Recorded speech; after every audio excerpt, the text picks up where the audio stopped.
wangapi kati yetu. Igongona-inĩ rĩa mathiko ma ithe wa munene wa aruti wira thingira-inĩ wa iregi Nzioka Waita Raphael Waita marĩa mauma kaunti-ini ya Machakos, nikuo President Uhuru Kenyatta aririkanirie muingi ati uteti niwatherire na rĩrĩ nĩ ihinda rĩa kũrongoreria maũndũ marĩa maraguna bũrũri. Akiuga bũrũri ndũngĩtũra ũrugarĩ-inĩ wa kĩũteti, President na atongoria angĩ arĩa megwĩkinyĩtie maugĩte atongoria a ikĩro ciothe rĩu magĩrĩire manyitanire niguo kũrehe hamwe akenya othe niguo bũrũri ũthiĩ na mbere wĩ hamwe.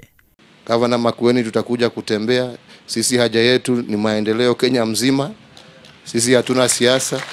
Na ndio nakurudishia asante rais wetu kwa sababu wewe umesimama na maendeleo, na maendeleo yako ndio yamekurudisha kwa ofisi tena na ndio yamenirudisha tena kazini. Ningĩ President augĩte ndekũrongoreria uteti wa mwaka wa 2022, akiuga itanya rĩake rĩnene kwa ihinda rĩrĩ nĩ gũtungatĩra muingi. Siasa zimeisha last year, wale wanataka 2022, shauri yenu, mimi niko nyumbani. Nasema tuache siasa, tuchape kazi, tungojee 2022, alafu huko tutamenyana nao, hata mimi nitakuwa hapo hapo. Menyana nao katika ukumbi wa siasa.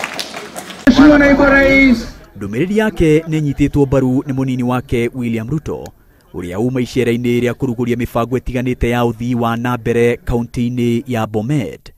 Ruto nĩ anyũrũrĩtie Riendekithia rĩa mũmbunge wa Tiati Kasait Kamket, ũrĩa ũrenda katiba icenjio nĩguo kũnina giturwa kĩa munini wa President na kurehe giturwa kĩa Prime Minister.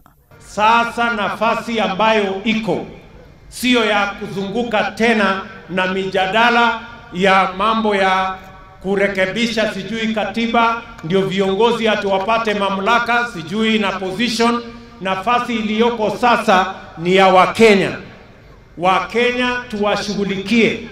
Wanataka barabara ijengwe na sisi lazima tuelekeze mawazo yetu. Riendekithia-inĩ rĩu rĩa mũmbunge ũcio ũrĩa wathurirwo na kĩama gĩa KANU, arendekithia ũrĩa ũkanyitirĩra gĩturwa gĩa Prime Minister akorwo na hinya gũkĩra President.